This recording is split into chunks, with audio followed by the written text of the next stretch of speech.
November 25th, 1885. El Pardo Palace. King Alfonso XII coughs blood into linen sheets, his body wasted by tuberculosis. He is 27 and dying. His wife is pregnant. His son will be born 4 months later. Spain holds its breath. The king who tried to save a broken kingdom will never meet his heir. He fades quietly, before legacy, before peace, before time. On November 28, 1857, in the Royal Palace of Madrid, a cry echoed through the marbled corridors. A boy was born. He was named Alfonso Francisco de Asís, Fernando Pío Juan María de la Concepción Gregorio Pelayo. He was not just another infant. He was a prince of the Bourbon dynasty, a child of royalty. But even in the cradle, Alfonso XII carried a curse, one written not in prophecy but in blood. His parents were Queen Isabella II of Spain and her husband, Francisco de Asís de Bourbon. Both were descendants of the same royal line and more closely related than most couples would dare. Cousins by blood. The Bourbons had long married within their own, believing it preserved the purity of the crown. But in reality, it had corroded it from within. The marriage between Isabella and Francisco was one of politics, not affection. From the very start, it was cold and sterile. Isabella was 16 when she was forced into it. Francisco, a shy and physically slight man, was said to prefer embroidery over arms, music over politics. Foreign ambassadors described him with veiled contempt. Effeminate, delicate, not suited for fatherhood. Behind palace walls, rumors festered. Many believed Francisco was either impotent or entirely uninterested in women. The queen herself reportedly mocked her husband's feminine nature and did not conceal her own affairs. Alfonso's paternity was questioned from the moment he first opened his eyes. Who was the real father? The most persistent rumor pointed to a man named Enrique Puigmolto, an officer of the Royal Guard and one of Isabella's favorites.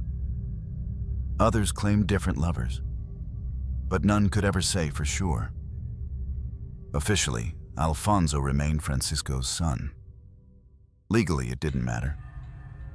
Politically, it mattered a great deal. He was a boy born under doubt, raised in a palace where no one said it aloud, but everyone knew. Still, Isabella II proclaimed her son as the future king.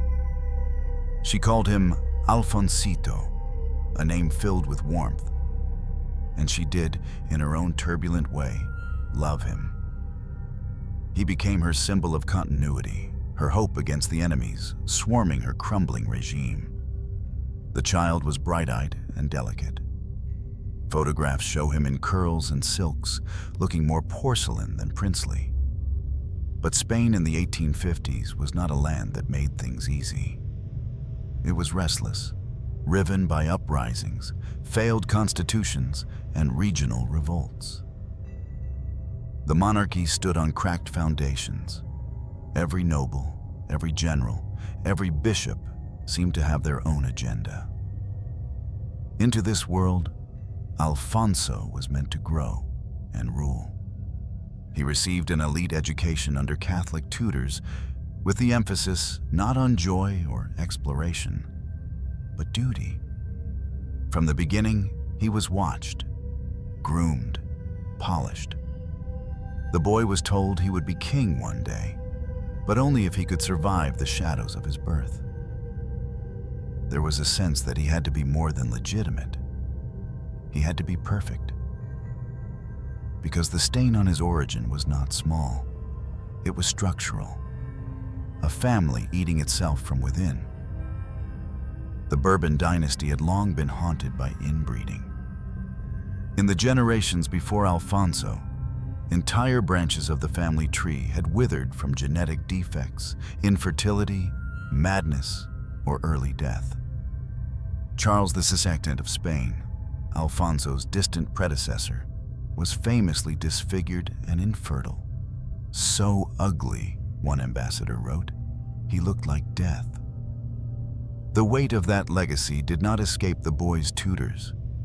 Alfonso suffered from recurrent illnesses as a child: weak lungs, fevers, fatigue. He was pale, often bedridden, and frequently transported to warmer climates for health. Whether these ailments were genetic, environmental, or psychosomatic remains debated. But to those who raised him, it was clear.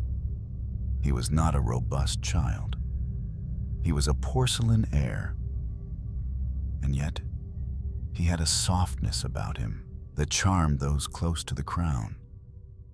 Courtiers described him as kind, quiet, and observant, a boy who rarely complained. He listened more than he spoke. There was a maturity in his eyes that disturbed some and impressed others. In private, Isabella called him her treasure. In public, she paraded him as the future savior of Spain. She clung to him, perhaps to compensate for the cracks in her reign and the whispers about his father. But even Alfonso's existence could not calm Spain's brewing storm. Isabella's rule grew more chaotic. Scandals mounted. So did rebellions. The queen became increasingly unstable, both politically and personally. She alienated liberals, insulted conservatives, and enraged the army. The monarchy was no longer sacred. It was ridiculed. By the time Alfonso was 10, Spain was nearing explosion. His mother's ministers fell like dominoes. Her court descended into paranoia, and the question no longer was if Isabella would fall, but when. In 1868, it happened. The glorious revolution, La Gloriosa, erupted like a firestorm. Generals defected.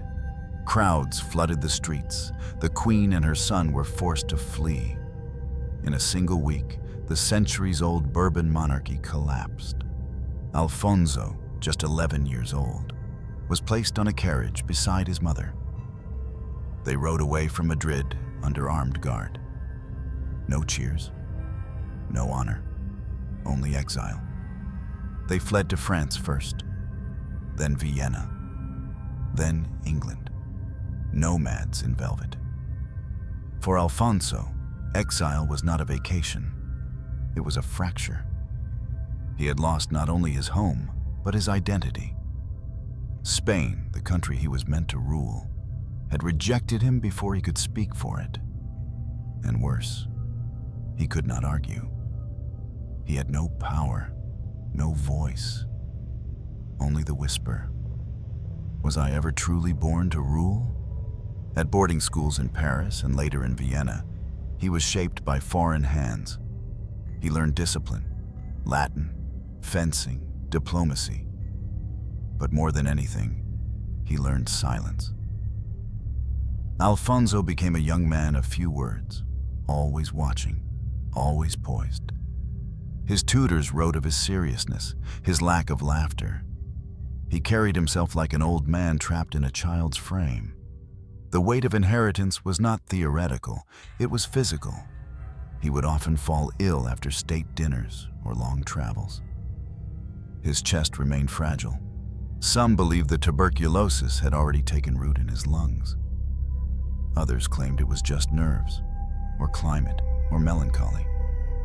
Regardless, Alfonso lived as if life might vanish at any moment. In a letter during his teenage years, he wrote, "I do not know if I shall ever return to my country, but if I do, I hope to return not as a boy they send away, but as a man they must receive." He signed it simply, A. This was the boy Spain cast out, and this was the boy who would return not with vengeance, but with quiet resolve. a prince born of a fractured dynasty, a child wrapped in whispers, a king in waiting, with lungs too soft and burdens too hard.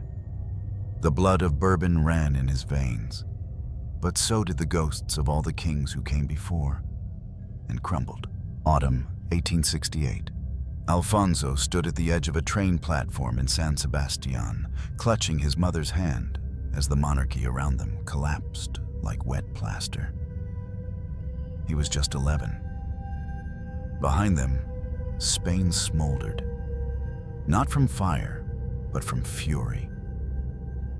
The glorious revolution had arrived. Queen Isabella II, once sovereign of a divided kingdom, had been dethroned without a single shot fired in her name.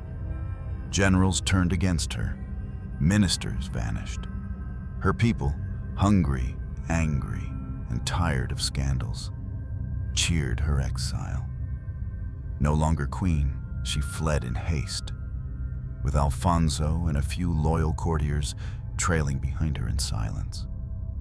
The train carried them into France under gray skies and grim expressions. Alfonso, seated in a velvet-lined compartment, did not cry. He didn't scream. He simply stared out the window, watching the landscape blur into foreign soil. This would become the first lesson of exile, leaving without leaving a trace. They reached Paris in early October. The French Second Empire still stood, barely, offering shelter to the dethroned Spanish royals. Napoleon III, ever calculating, welcomed Isabella into the Château de Pau and later the Palais de Castile. But it was not a home. It was a gilded cage. For Alfonso, it was also the beginning of a long, uncertain childhood. One shaped not by roots, but by motion. From Paris, they moved restlessly. Pau, Geneva, Vienna, and finally London. He became fluent in French, German, and English faster than most children learn to tie a cravat. But the one language he longed to speak, the voice of a king in Spain, was denied to him. In exile, every royal lesson came wrapped in grief. He was taught diplomacy by men who had lost their countries. He learned fencing from soldiers without armies. His mother, proud but bitter, told him nightly that he was born to rule. But they both knew that Spain had turned its back. His adolescence passed through foreign gardens and borrowed palaces. At the Theresianum in Vienna, a prestigious military academy, he was expected to become a model cadet. He woke before dawn, studied the classics, drilled in formation. Unlike other boys, Alfonso rarely broke rules. He didn't laugh loudly. He didn't sneak out. He followed every order. Some mistook him for timid, others for frail. But in truth, Alfonso was observing, memorizing how men in power walked, how they spoke, how they fell. He studied silence as if it were scripture. The Emperor of Austria, Franz Joseph, took a quiet interest in the Spanish prince. They dined occasionally. The emperor saw in Alfonso not just a dethroned boy, but a mirror of royalty besieged. Both had known revolution. Both had watched dynasties crumble around them. One letter from Franz Joseph to a courtier described Alfonso as serious beyond his years, polite to a fault, and as melancholic as a child twice his age. Loneliness hardened him, but not into cruelty. If anything, it softened his core while freezing his face. Letters from instructors describe a boy who was unfailingly courteous, but emotionally distant. He spoke little of Spain, never of his father, and rarely of himself. The only anchor in his wandering youth was his mother, and even she was slipping. Isabella's bitterness grew with each passing year. She gambled, drank, and schemed. She tried to arrange marriages, court favor, and restore her name. But Europe had little use for a dethroned queen with too many enemies and too many secrets. In 1870, just 2 years after exile, Isabella formally abdicated in Alfonso's name. "I do this," she wrote in a public letter, "so that my son, untainted by the mistakes of my reign, may one day wear the crown Spain denied me." Alfonso was 13. The abdication changed nothing immediately. Spain was now a monarchy without a monarch, a nation flirting with republics and riddled with carlist uprisings. The throne remained empty, symbolic of Spain's hollow center. But Alfonso's name began to circulate. Whispers returned. Could the boy prince be the answer? His supporters abroad began to build a case. Alfonso was young, clean of scandal, trained in the finest courts of Europe. He was not his mother. He was not carlist. He was not a general. In a Spain torn between extremes, Alfonso offered something radical: restraint. But years passed, and the offer was never made. He turned 15, then 16, still in exile, still a prince without a country. In 1872, he moved to Sandhurst, the Royal Military Academy in England. There, surrounded by future officers of the British Empire, he drilled in the mud, woke to bugles, and studied tactics. The British admired him. He was not strong, but he was sharp. A Spanish instructor noted, "The prince endures pain without complaint. He's quiet, but never absent." At Sandhurst, Alfonso stopped being a child. He began signing letters, Alfonso R. The R stood for Rex, king. Not yet true, but no longer imaginary. He also began to form opinions of his own. Spain, he believed, needed peace, stability, a monarchy, but one that would listen. He wrote privately of allowing cautious liberalism, ending dynastic vendettas, and reforming the courts. Not revolutionary thoughts, but radical for a bourbon. Meanwhile, back in Spain, the First Republic collapsed in 1874 after just a year of chaos. Carlist uprisings roared again. The military, fractured and humiliated, looked for a figure to rally behind.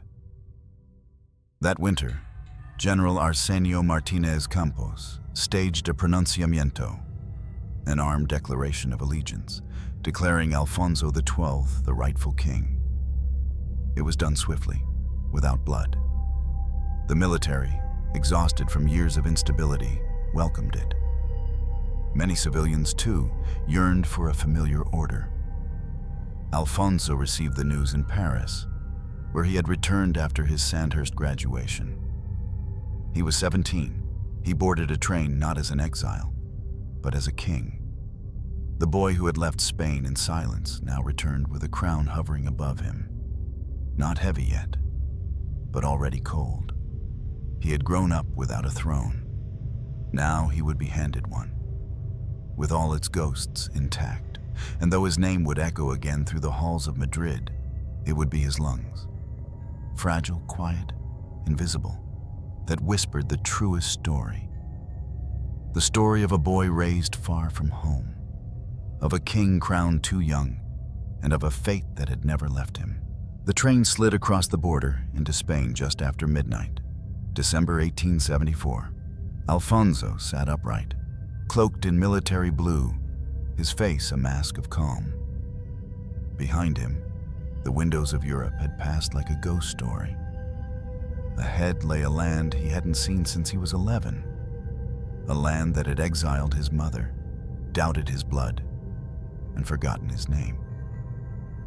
He was 17 and returning as king. The pronunciamiento led by General Martinez Campos just days earlier had changed everything. With one speech, one act of military will, the First Spanish Republic collapsed, and Alfonso XII was proclaimed as monarch. It had not been a spontaneous movement, but a quiet preparation. Whispers in army tents, nods between generals, and a growing desire for stability after years of anarchy. Spain had torn itself apart. Now it wanted a symbol to mend it. The teenager who stepped onto Spanish soil was no longer the boy who had once been smuggled out in a carriage. He stood taller, his English-cut uniform crisp, his voice calm. But he didn't roar. Alfonso was never a man of noise. He ruled in the register of restraint, and Spain, weary from blood and blunder, listened. Madrid received him with caution, wrapped in applause. Some cheered. Others watched from windows, unsure if this boy could be anything more than a decorative compromise. The carlists, who still supported a rival Bourbon claimant, did not recognize him. Republicans grumbled in silence. But for most of Spain, exhaustion outweighed ideology. He entered the capital in January 1875. His formal coronation would come later, but in essence, he had already taken the crown. There were no grand festivals, no golden triumph, just the beginning of a slow, deliberate restoration. Alfonso XII inherited a throne hollowed by doubt. Spain was fractured, divided by decades of civil war, ideological violence, and dynastic betrayal. The Carlist Wars, which pitted royal cousin against royal cousin, still raged in the north. Basque country burned with insurgents. The Republic had collapsed into infighting and inflation. The military distrusted politicians. Politicians distrusted each other.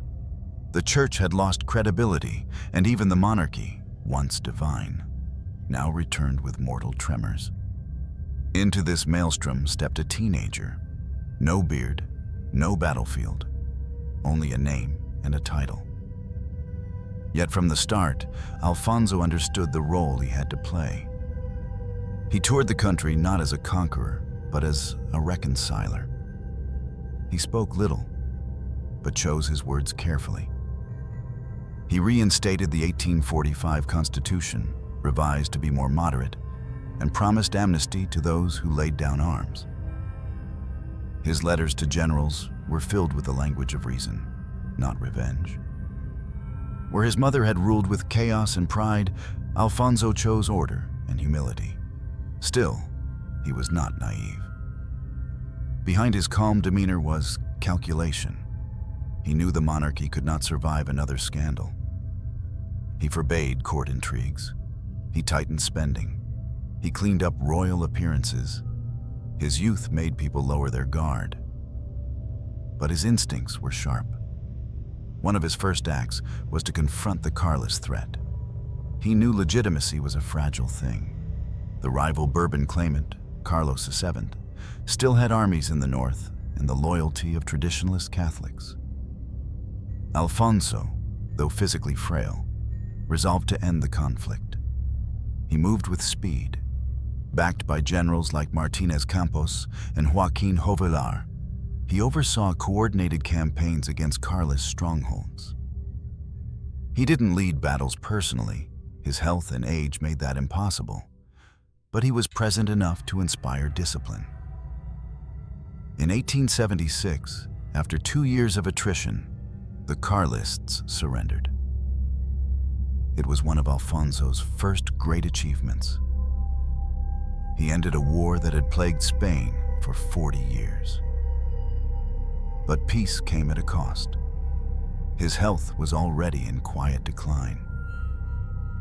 There are letters from his aides noting how often the young king coughed during meetings. His skin paled. He took long rests between appearances. Some blamed the pressure. Others, the cold winter campaigns. Few dared say it. But tuberculosis had begun to bloom in his lungs. Still, he pushed on. He surrounded himself with reformers and moderate conservatives. Antonio Cánovas del Castillo became his chief advisor, architect of a new constitutional monarchy. Under Cánovas's design, Spain entered a period known as the Restoration, a system of alternating power between liberal and conservative parties designed to prevent extremism. Alfonso lent it his name, but it was his personality, restrained, civil, patient, that gave it credibility. In this, he was different from other young monarchs. He did not rage, he did not boast. He played the long game, even though, tragically, he would not live to see it through. Alfonso also sought to distance the crown from the taint of the past. He discouraged excess at court. He personally reviewed budgets. He began modernizing railroads and supported limited press freedoms. His vision was not revolutionary, but it was rooted in healing. The people responded with something rare, cautious hope. Newspapers began referring to him as El Pacificador, the peacemaker. Artists painted him not in triumph, but in contemplation. He became a symbol not of power, but of possibility. Yet even as Spain began to exhale, Alfonso remained haunted. He once confided to a court priest, "I wear the crown because no one else would. I carry it because someone must. But it rests on a broken shelf." He knew the weight he bore came not just from his office, but from his family, from his mother's scandals, his father's silence, the rumors of his own paternity. The Bourbon name was not revered, it was tolerated. He carried that burden not with pride, but with resolve. And all the while, the blood in his lungs thickened. He hid it from the court, from the ministers, from the public.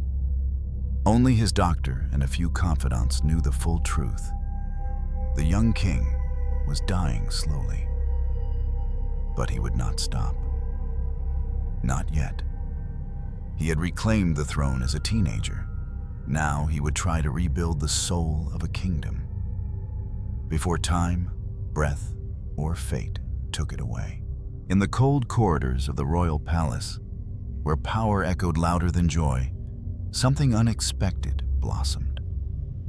Love. Amid political alliances and dynastic duties, Alfonso XII fell in love, not with a foreign princess, but with someone close, familiar, and forbidden in its own way. Her name was Maria de las Mercedes of Orleans, his first cousin. She was the daughter of Antoine, Duke of Montpensier, and Infanta Luisa Fernanda of Spain, Isabella II's sister.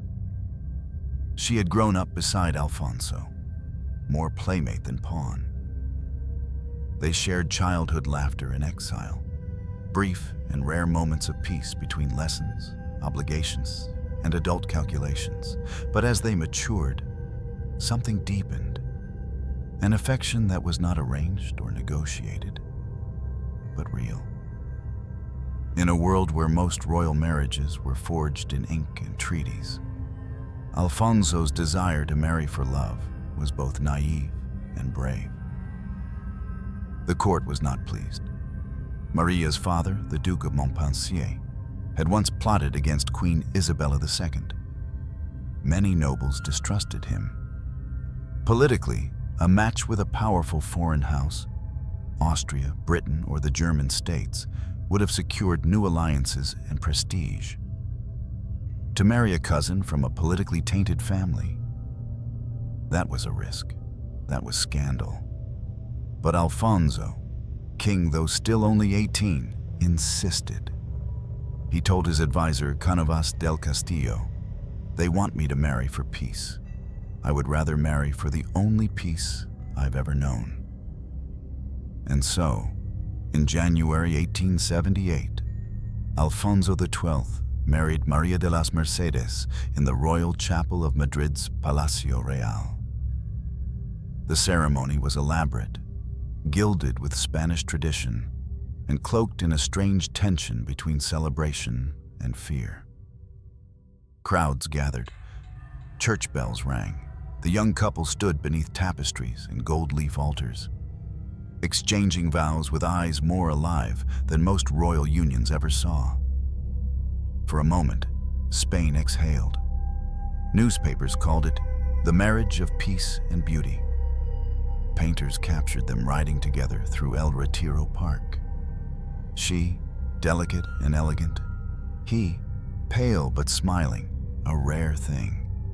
Madrid sang ballads about them, calling Maria the White Queen, a name filled with innocence and hope. But the joy lasted only months. In the spring of 1878, Queen Maria fell ill.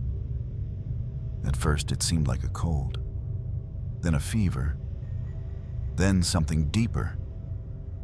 She weakened rapidly, thin, pale, and unable to eat. Doctors flooded the palace, whispering diagnoses no one wanted to believe. Typhoid fever, they concluded, or possibly tuberculosis. Sources remain divided to this day. Either way, it consumed her.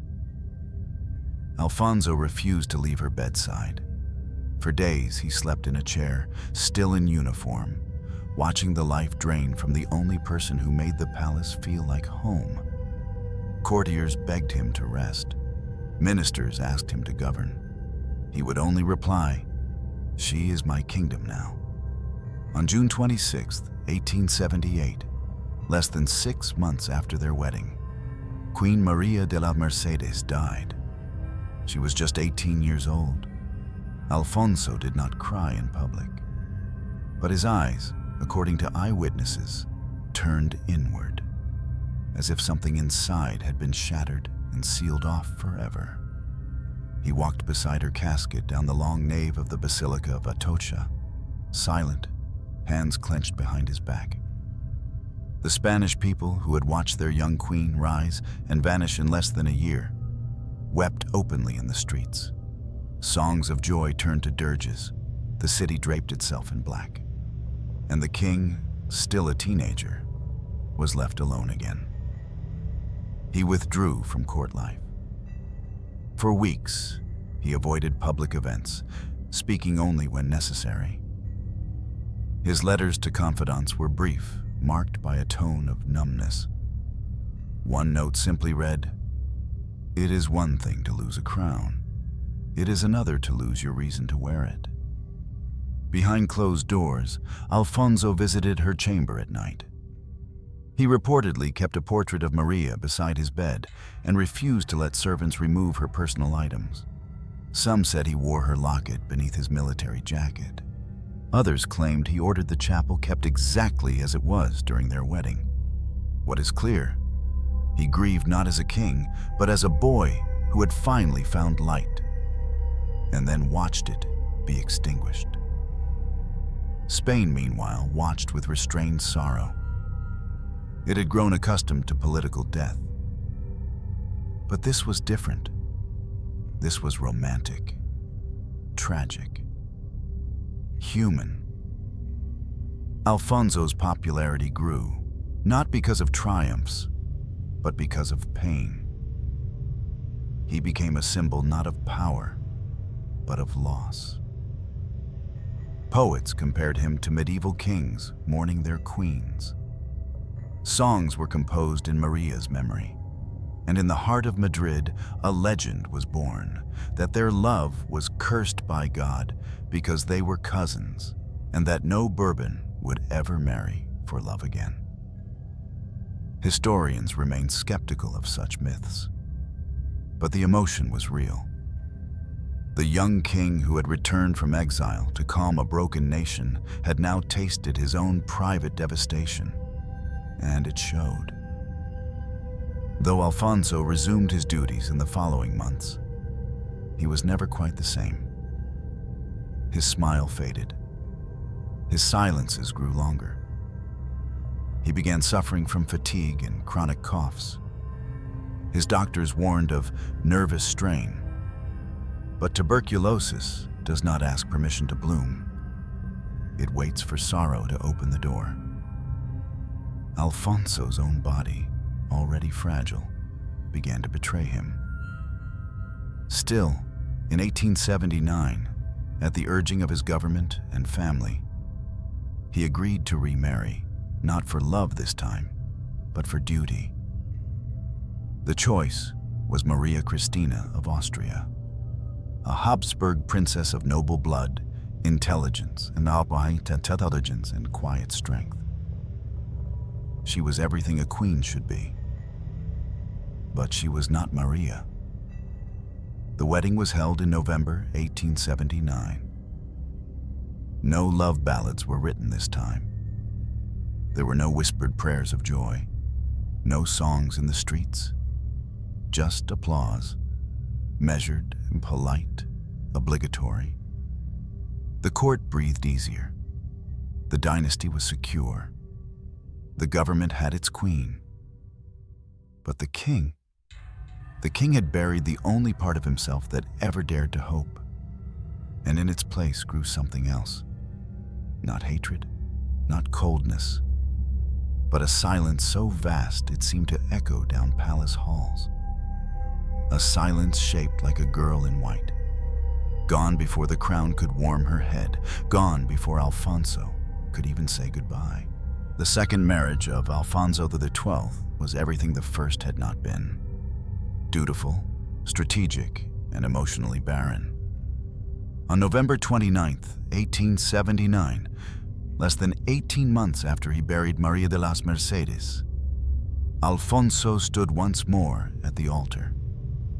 This time, it was not the chapel of joy, but the theater of obligation. Across from him stood Maria Christina of Austria, a 21-year-old Habsburg archduchess with regal bearing and a heart trained for diplomacy, not romance. She had been chosen carefully, daughter of Archduke Karl Ferdinand and Princess Elizabeth of Savoy. Maria Christina was a symbol of neutrality, virtue, and dynastic order. She had no political baggage, no enemies in Spain, and, perhaps most importantly, no memory of Maria. In her portrait, she appeared serene, composed, with features chiseled by duty. Her smile was polite, her posture perfect, her future already promised to a man grieving another woman. The court rejoiced. Diplomats sent their blessings. The newspapers praised the match as the beginning of a new chapter. But Alfonso, still shadowed by loss, wore his crown like a yoke. He was now 22, thin and pale, the hollows beneath his eyes deeper than they should have been. Grief had changed him, but so had something else. Something invisible and more dangerous. The slow deterioration of his health. From the outside, Spain was stabilizing. Alfonso had helped end the Third Carlist War. His moderate policies, guided by his Prime Minister Cánovas del Castillo, brought relative calm to a country used to violence. The restoration seemed to be working. Two political parties, liberal and conservative, began rotating power in a managed system. The church had regained influence. The army, while weary, was loyal. There was peace. But inside the palace, and inside Alfonso, another storm brewed. His coughs were no longer occasional. They arrived in fits. Blood appeared on his handkerchiefs. At night, his sheets were soaked with sweat.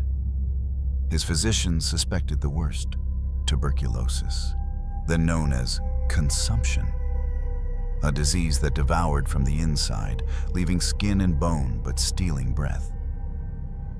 He refused to slow down. The young king, like his homeland, had always been afraid of stillness. Stillness reminded him of exile, of death, of Maria's final days. And so he worked harder, held longer council meetings, rode on inspections, reviewed soldiers, signed decrees, made appearances, smiled. Maria Cristina noticed, of course.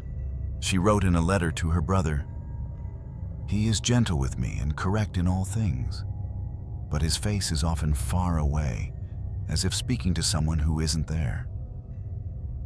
There was no mistreatment, no scandal. She fulfilled her duties impeccably, attending church, supporting charities, and accompanying the king at events. She even tried, gently, to bring him joy, organizing musical evenings, surrounding the court with her soft, Austrian order. But there was a wall. Not cruel, not cold, just final. The king still belonged to a memory, and that memory had a name he rarely spoke aloud. It did not help that the Bourbon blood carried its own shadows. The family line was riddled with genetic frailty. Years of cousin marriages had left behind brittle bones, nervous disorders, and weak immune systems. Alfonso's own father had been sickly. His mother suffered from mental instability and lifelong health issues. Now, it seemed, the crown itself was threaded with illness. The court tried to hide it. When Alfonso collapsed during a military review in 1881, the official explanation was fatigue. When he canceled foreign visits, they cited weather. When his voice cracked from coughing during speeches, aides spoke louder. But behind closed doors, the truth was spreading. The king was dying, slowly, invisibly, irreversibly. Doctors prescribed tonics, moved him to the countryside, ordered warm climates and quiet days. He refused them all. "Spain does not pause for the king," he once said, "and so neither shall I." He saw his reign as a fragile truce holding back civil war. If he left the stage, even for a month, everything might fall apart. That belief became his prison. In his final years, the paradox deepened. The more Spain needed his calm, the more his body betrayed him. Photographs from 1883 and 1884 show a visibly aged monarch. His cheeks are sunken, his eyes glassy, and yet he stands straight, buttoned tightly in military dress, a figure of ceremonial strength and internal collapse. The press continued to praise him. The people, still exhausted from decades of instability, placed their hope in his steady presence. He became more symbol than man, a fragile pillar holding a cracked ceiling. And all the while, Maria Cristina watched in silence. She bore his distance with grace. She learned to read his silences. When he winced, she had warm towels ready. When he grew dizzy, she summoned doctors. She never asked for love, only time. By 1885, she was pregnant. The news brought a flicker of light. If Alfonso could not survive, perhaps his name would. A son would mean continuity, a bridge from what had been broken to what might still be repaired. But even that hope came with dread, because Alfonso was fading faster. His lungs, riddled with fluid, struggled to pull air. He slept in bursts, waking in violent coughing. Meals were left untouched. Ministers began drafting state documents in anticipation of a regency. The whispers in the palace grew louder, and yet he kept showing up. In his final summer, he traveled across Spain to review troops.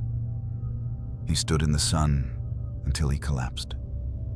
He gave speeches while coughing blood behind curtains.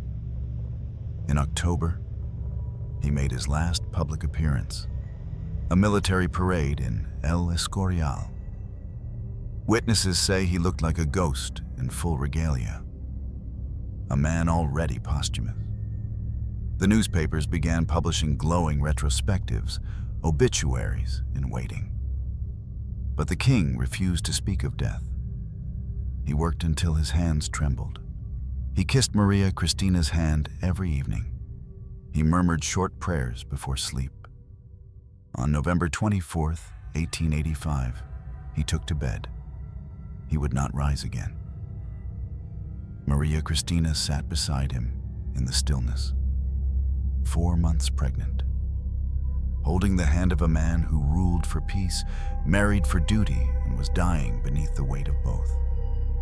He asked for no priest, no fanfare, just quiet. And as the night passed into dawn, the boy born in whispers, who returned from exile to heal a kingdom, fell into breathlessness. The second crown had brought no joy, only exhaustion, only sacrifice, and a legacy waiting in the womb. By the end, even silence had grown heavy. In the autumn of 1885, King Alfonso XII no longer walked the palace halls. His boots, once polished to ceremonial shine, sat untouched beneath his bed. The echoes of his footsteps, once deliberate, calming, were replaced by the slow drip of water basins, the murmur of physicians, and the muted sobs of servants who already knew what was coming.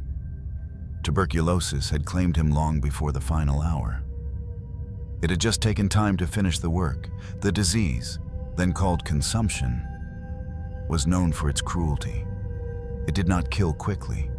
It starved the body in plain sight. Each cough peeled away strength. Each night sweat soaked the sheets with fever. It was a slow erasure, a king being unmade from the inside, one breath at a time. Alfonso had hidden it for as long as he could, even when the coughing grew louder, even when the blood on his handkerchief stained through layers of silk. He believed the king must not appear weak, that the nation, still balancing on a narrow beam of peace, needed a steady hand, even if that hand trembled. And so he carried on. Even as his strength failed, he signed documents with shaking fingers. He attended council meetings wrapped in blankets. He smiled faintly for photographs, adjusted his collar with effort, and passed judgment on matters of state while coughing into linen.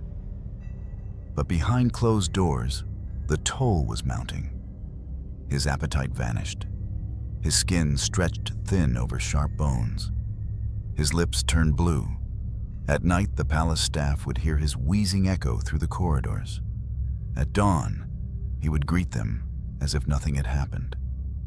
Only his wife, Maria Christina, and his physicians knew the truth. The king was dying, and not in years, but in days.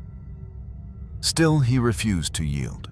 In October 1885, he made his final official journey, a military review in El Escorial. Witnesses said he looked more spirit than sovereign. His face was pale, his eyes sunken, his uniform hanging loosely from a shrinking frame. And yet, he stood through the parade, lips pressed shut, hat raised in salute. That image of a king upright in illness was both inspiring and unbearable. He had become a walking requiem, a man whose breath was already halfway to the grave. When he returned to El Pardo Palace, just outside Madrid, he collapsed. He was placed in a quiet chamber with high windows and long shadows. The physicians hovered, but there was little to be done. Opium to dull the coughing. Broths he couldn't keep down, cold cloths for fever, warm towels for the chills. Nothing worked. Maria Christina stayed by his side, calm but stricken. She was 4 months pregnant with their child, an unborn heir watching the world through a mother's tears. In his last week, Alfonso drifted between lucidity and delirium. Sometimes he spoke clearly, asking about the state budget, about the weather in Seville, about the reports from Galicia.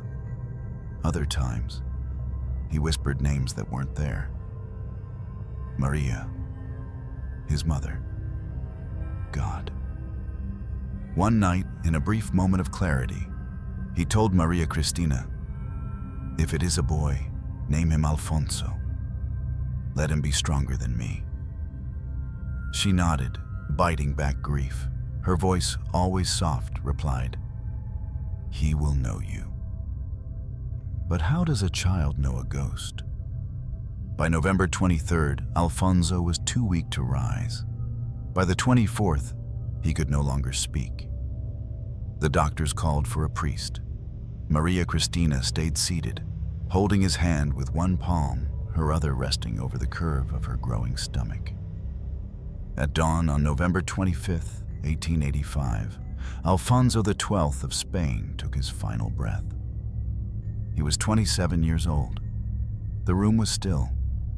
There was no dramatic outcry, no great proclamation. Just a breath, then none. A flicker extinguished. The boy, born into whispers, had died in silence. A crown rusted from the inside. Word spread quickly through the palace, then through Madrid, then through the entire country. There was shock, of course, but few were truly surprised. The rumors had been there for months. Yet now, confirmed, they weighed differently. The king, who had ended civil war, stabilized a shattered monarchy, and ruled with quiet dignity, was gone. Before his son was born, before 30, before time. The funeral preparations were rushed and rigid. His body, already thin as parchment, was dressed in regal attire and laid in a casket draped with the royal standard. Soldiers stood at attention. Bishops arrived to perform rites. Statesmen gathered in black, but the ceremony felt muted. Because what had died was not just a monarch, but a fragile hope. Spain had for once believed in a ruler not for his power, but for his effort. Alfonso had not been a genius.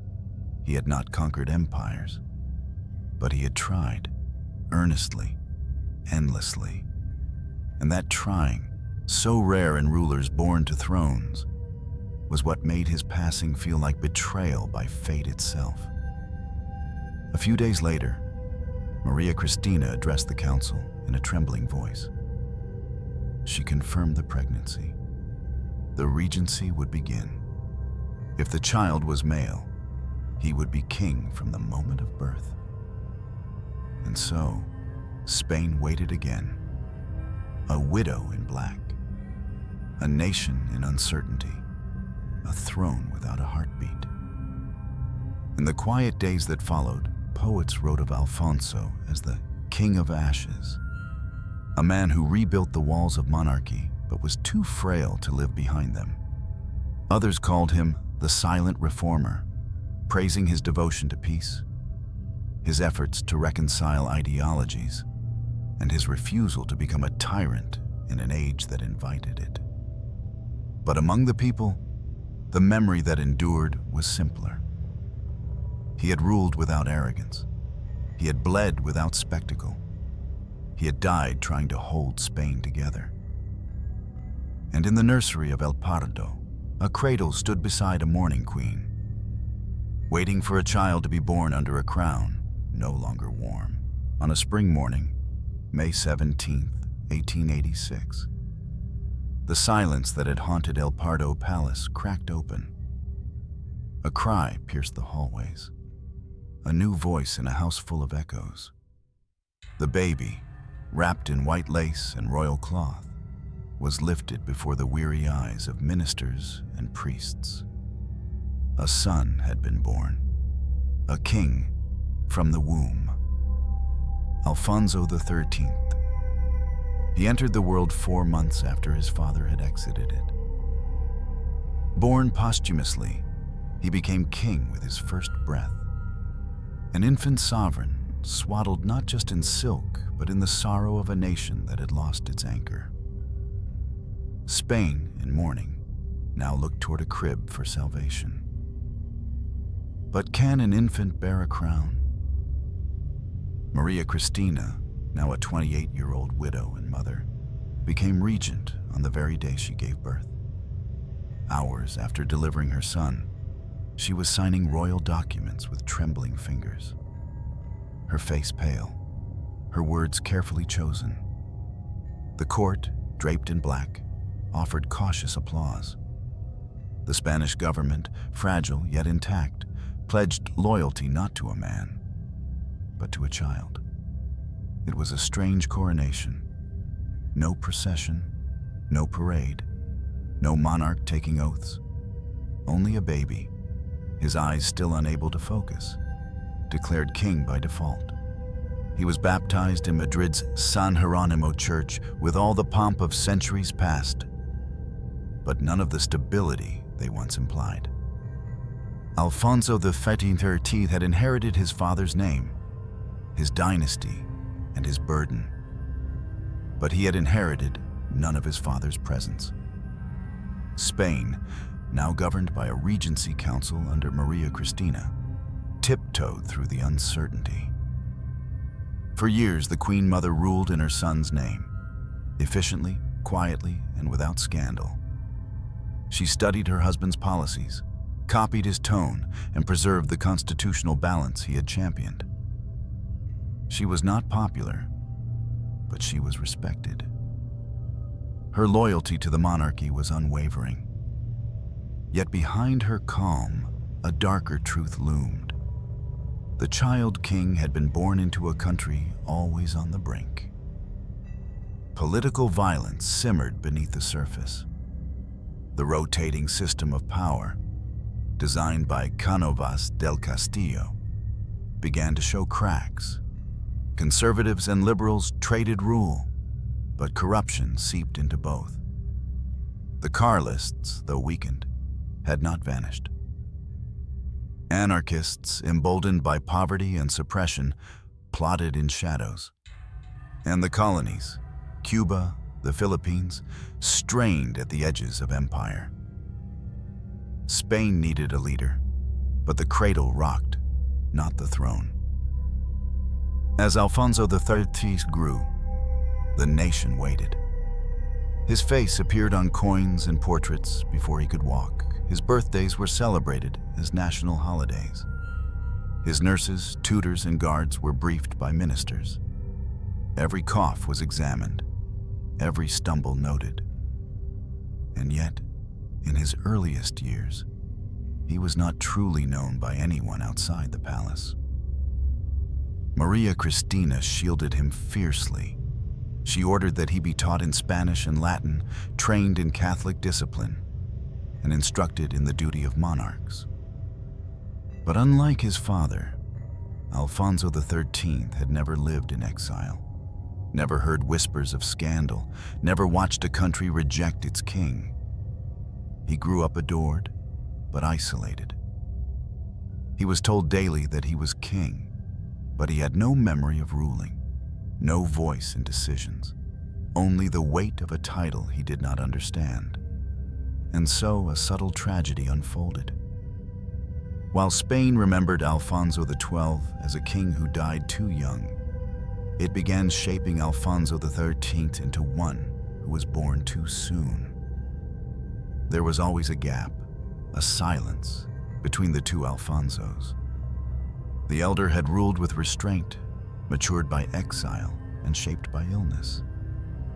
The younger would grow up surrounded by ceremony, protected by protocol, and ultimately, unprepared for the fires that lay ahead. In time, the child king began to ask about his father. He would walk the long gallery in El Pardo, where Alfonso XII's portraits hung, young, solemn, dressed in military attire, a monarch frozen in black and white grace. Maria Cristina, always dignified, told him the stories. He brought peace, he saved Spain, he gave you your name. And Alfonso XIII would listen, but never quite feel it. He once asked, at age 9, "Why didn't he wait for me?" A question no courtier could answer. As he grew into adolescence, the ghost of his father became both an inspiration and a weight. He was expected to rule like Alfonso XII, calm, firm, modern. But Spain was no longer the same. The systems that had held the country together under the father began to fray under the son. By the time Alfonso XIII came of age in 1902 and assumed the full duties of the crown, the world had shifted. The regency had lasted 16 years, and in those years, the myth of Alfonso XII had grown into legend. But legends, when held too tightly, become shackles. Alfonso XIII struggled to meet the silent standard his father had left behind. He lacked the temperament, more impulsive, more ambitious. He engaged personally in politics, clashed with ministers, and dabbled in authoritarianism. His decisions during the Rif War, his involvement in military rule, and his inability to prevent civil unrest would eventually lead to his exile in 1931, when the Second Republic was proclaimed. He fled Spain without a crown, without a throne, and, some say, without dignity. And so the son's reign ended as his father's had begun, in silence and departure. But the difference was this: Alfonso XII had died trying to save Spain. Alfonso XIII lived long enough to see it slip through his fingers. In hindsight, some historians trace that unraveling back to 1885. Back to the night a young king died in El Pardo. Back to a moment when time simply stopped and never quite resumed. Because a child can inherit a kingdom, but he cannot inherit memory. And no matter how many portraits were painted, how many speeches were written, Alfonso XIII could never become the father he never met. He could only live beneath his shadow. The cradle may have rocked a king, but it could not teach him how to rule. History is rarely fair to those who die young. When people speak of Alfonso XII today, if they speak of him at all, they mention his tragic love, his early death, the infant king he left behind. They talk of Maria de las Mercedes, the pale queen who died in spring. They recall tuberculosis, black veils, and the poetic cruelty of a crown passed from a dying father to an unborn child. But few speak of what he actually did. Few remember that, for a brief moment, Alfonso XII held a crumbling country together, not through power or glory, but through restraint. In the long, loud history of Spanish monarchs, his voice was quiet, and perhaps that is why he fades so easily. But in the quiet, he worked. When he returned to Spain in 1874, the monarchy was a hollow shell. The First Republic had collapsed after just 1 year of confusion and infighting. The Carlist wars had shredded the north. The army was fractured. The people, exhausted. And into that chaos stepped a 17-year-old boy with lungs already weak and a future already uncertain. He could have ruled as a puppet. Many expected he would, but he didn't. Instead, he governed with a level of moderation rare for his age, and rarer still for a bourbon. He brought back the constitutional monarchy, yes, but not in the absolutist mold of his ancestors. Under his watch, the 1876 Constitution was implemented. It preserved the monarchy, but introduced parliamentary procedures. It acknowledged certain civil liberties. It encouraged the formation of political parties, albeit within carefully managed limits. Spain under Alfonso XII entered what came to be known as the Bourbon Restoration, a period of relative calm after years of civil war and regime change. Alongside his advisor, Antonio Cánovas del Castillo, Alfonso established a system of turnismo, an alternating government in which liberal and conservative parties took turns in power through controlled elections. It was not democracy in the modern sense. The system was manipulated. Votes were often rigged. Corruption lingered. But in comparison to the decades of chaos that preceded it, it was a fragile peace, and it held. And fragile peace, under a fragile king, was better than none at all. Alfonso also played an essential symbolic role. He didn't provoke, he didn't polarize. His temperament was conservative, but not reactionary. He tried to act as a referee between factions, not their champion. He cultivated a calm public image, photographed in uniform, yes, but often seated, thoughtful, even gentle.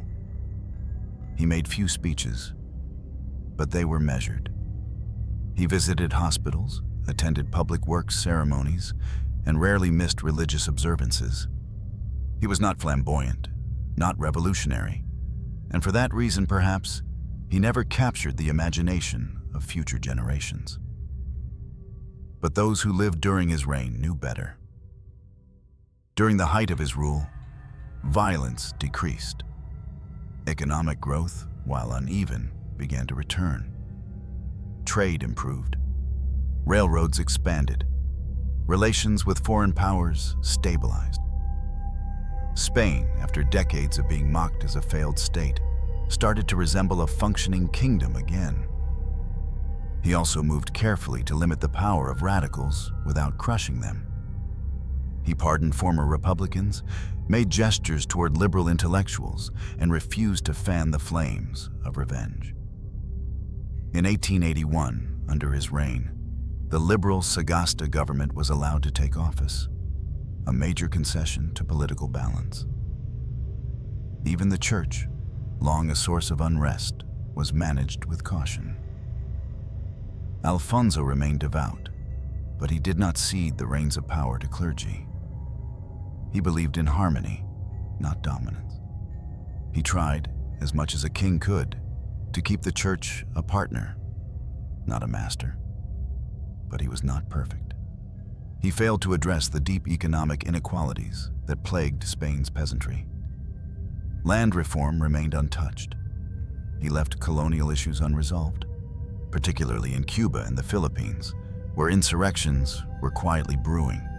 His reliance on elites, while stabilizing, also ensured that real systemic change never came.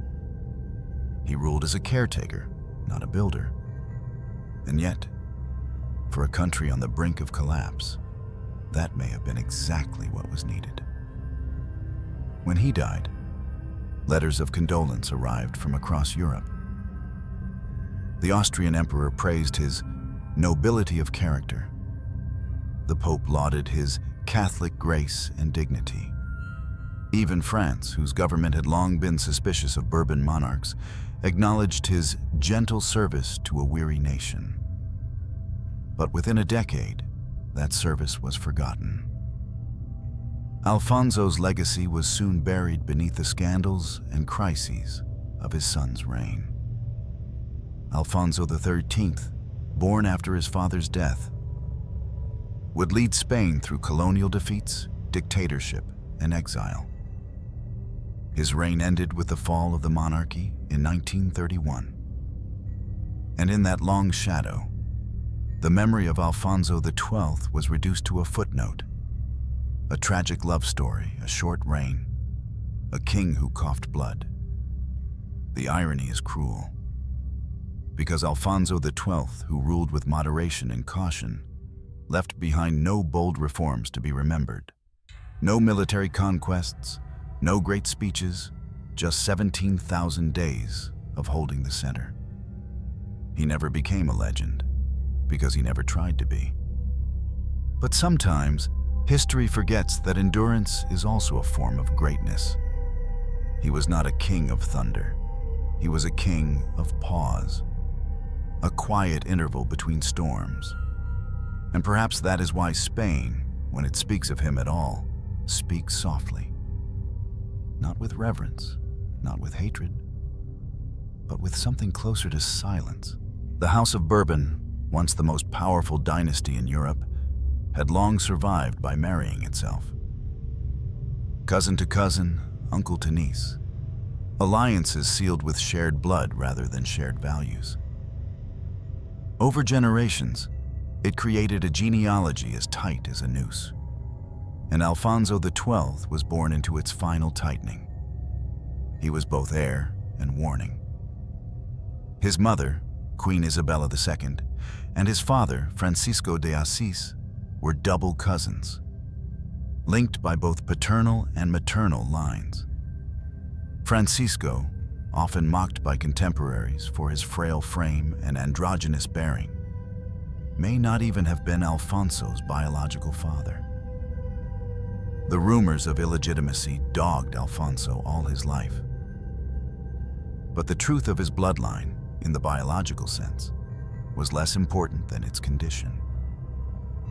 The real tragedy was not in who fathered him, but in how many of the same names had repeated in his family tree. By the 19th century, the Bourbon dynasty in Spain was suffering from centuries of genetic enclosure. The great tragedy of inbreeding is that its effects are rarely immediate. Instead, they creep silently, generation by generation, until suddenly a royal child is born, sterile, deformed, or doomed. In Alfonso's case, the signs were subtle but undeniable. From childhood, he suffered from recurrent illnesses, coughs that lingered, fevers that refused to break. His constitution was never strong. He was not weak in mind or will, but his body, that vessel of kingship, was fragile. His reign, his marriage, his peacekeeping, all of it sat precariously on a pair of lungs that had never fully drawn breath without effort.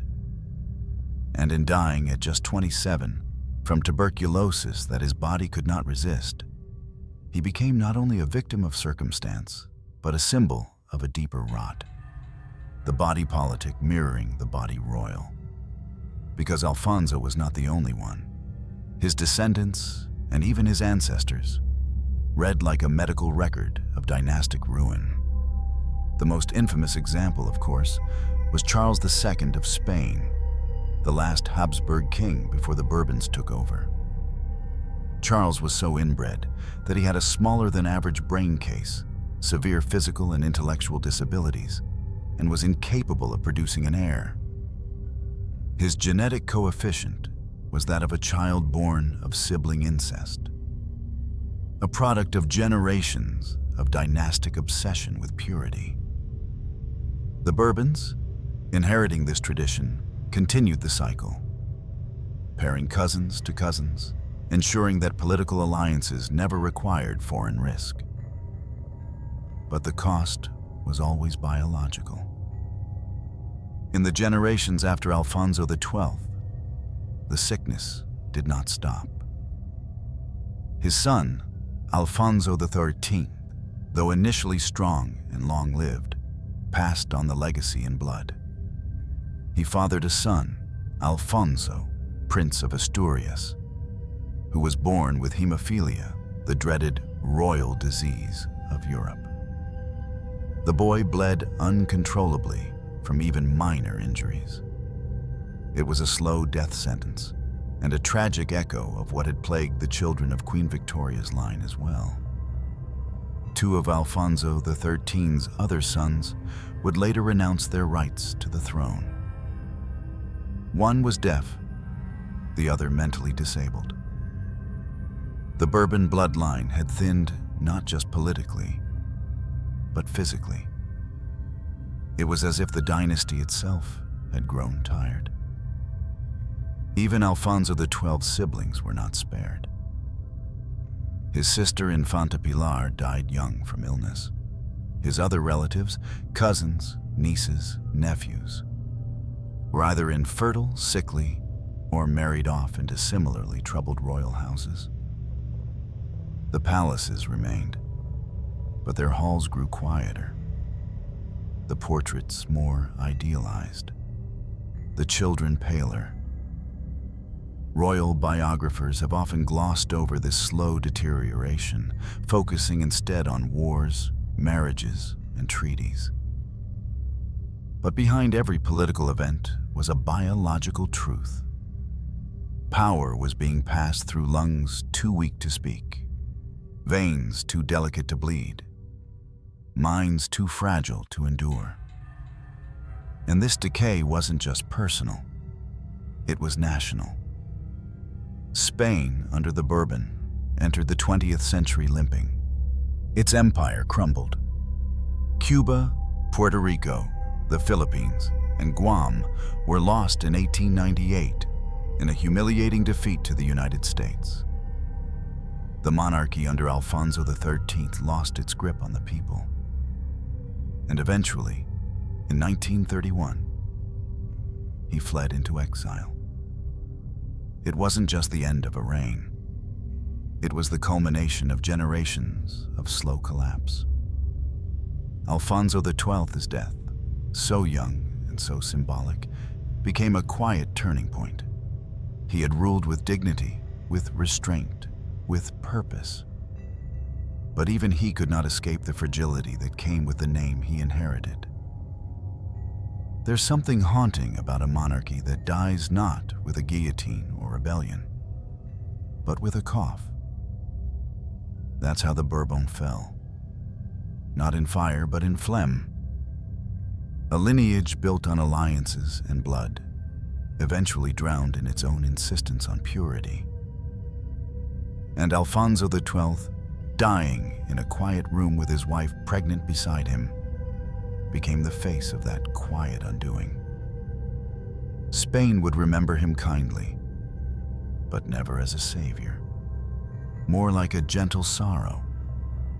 A monarch who did everything right and still died too soon, because no amount of diplomacy or moderation could undo what had already been written in his blood. His crown rested on thin bones. His legacy passed through tired lungs. And his dynasty, once proud and unyielding, grew fainter with every generation that followed. There is a saying in genetics: in isolation, even strength becomes poison. For the Bourbons, their strength had always been lineage, and it killed them slowly, from the inside out. He ruled for just over 10 years, not long enough to leave monuments, not long enough to finish what he began, but perhaps long enough to be remembered for what he tried to do, not what he managed to finish. Alfonso XII died in 1885 at the age of 27, not on the battlefield, not by treason, not from scandal or excess, but from illness, from exhaustion, from the slow undoing of a royal body that had been too fragile to carry the weight it was born into. He died before seeing the face of his son. And Spain, worn, divided, always one tremor away from collapse, moved forward without him. We like our kings grand, either triumphant or terrible. We speak of conquerors, reformers, tyrants, martyrs. Names that echo, names that burn. But Alfonso left no echo. He made no roar. He whispered. And perhaps that is why we forget him. But there's something deeply human in that whisper. Something noble in restraint. In choosing peace when war would be easier. In choosing compromise when pride demands domination. In choosing to show up, sick, tired, and fading, for a country that never fully trusted him. He was born in doubt. He married in sorrow. He died before his legacy could speak. So what is a crown if it comes too late and ends too soon? To wear a crown is not merely to rule. It is to wait, to suffer, to listen, and sometimes to leave before the work is done. Alfonso XII was not brilliant, not radical, not feared. But he was something that, in Spain's long line of monarchs, was rare. He was earnest. He tried. And in a dynasty haunted by arrogance, by incest, by war and self-destruction, he offered a moment, brief as breath, of decency. A country will always remember its conquerors. But perhaps it should also remember those who tried to hold it together, quietly, while coughing blood behind velvet curtains. In the end, all that remained was a young widow, a silent cradle, and a name passed on like a fading candlelight. Alfonso XIII would inherit the title. But the tenderness, the burden, the tragedy, those would die with the father. And so we end where we began, a king in a darkened room. A cough, soft and red. A queen holding both his hand and his unborn child. A nation listening for breath and hearing only silence. No trumpets, no glory. Just the quiet undoing of a man who might have saved more, had he only been given time. In the grand halls of history, Alfonso XII is but a shadow between louder reigns. But sometimes, it's the shadows that hold the walls together. A crown cannot repair broken blood, but dignity can delay collapse. And perhaps that was his quiet victory. He didn't live long enough to shape Spain, but maybe he died trying to give it time to heal.